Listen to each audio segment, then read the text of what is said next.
السلام علیکم۔ آج ہم بات کریں گے احتلام کی ہوتا ہے اور احتلام کب ہوتا ہے، اور احتلام ہونے کی وجہ سے آپ کے اندر کیا کیا تبدیلیاں پیدا ہو سکتی ہیں، اور اس کا ہم کس میڈیسن سے علاج کر سکتی ہے۔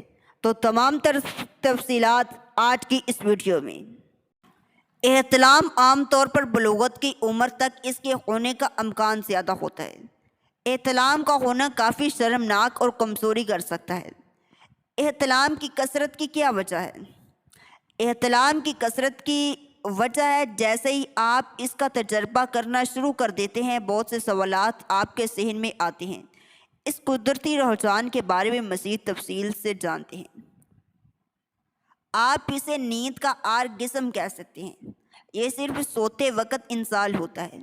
سوتے وقت ایک آدمی آرگزم سے گزرتا ہے اور اسے جانے بغیر انزال ہو جاتا ہے۔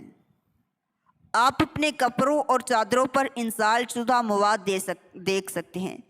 گندگی سے آپ کو گھبراہٹ اور پریشانی ہو سکتی ہے، لیکن یہ عام بات ہے۔ احتلام کیوں ہوتا ہے؟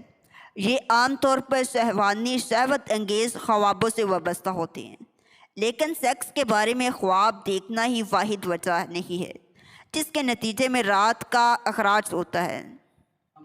آپ کو سیکس کے بارے میں خواب دیکھنے کے ساتھ کہ اس کے بغیر یہ ہو سکتا ہے۔ کیا احتلام سے مردانہ کمزوری ہو سکتی ہے؟ جی ہاں، اس سے مردوں میں سپرم کی تعداد کم ہو سکتی ہے، اور احتلام سے قوت مدافعت میں کمی بھی ہو سکتی ہے۔ اس سے کمزوری ہو سکتی ہے، اس سے آپ کی قوت مدافعت پر برا اثر پڑتا ہے۔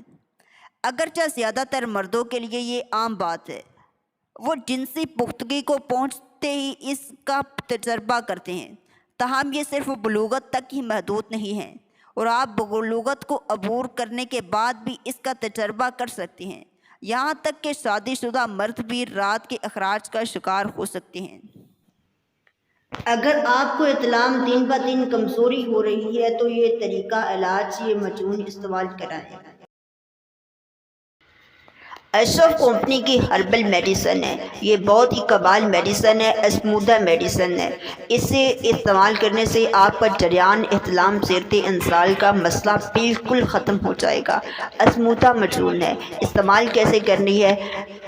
8-9 گرام آپ نے کھانا کھانے کے گھنٹہ پہلے نیم گرم دودھ کے ساتھ استعمال کرنی ہے۔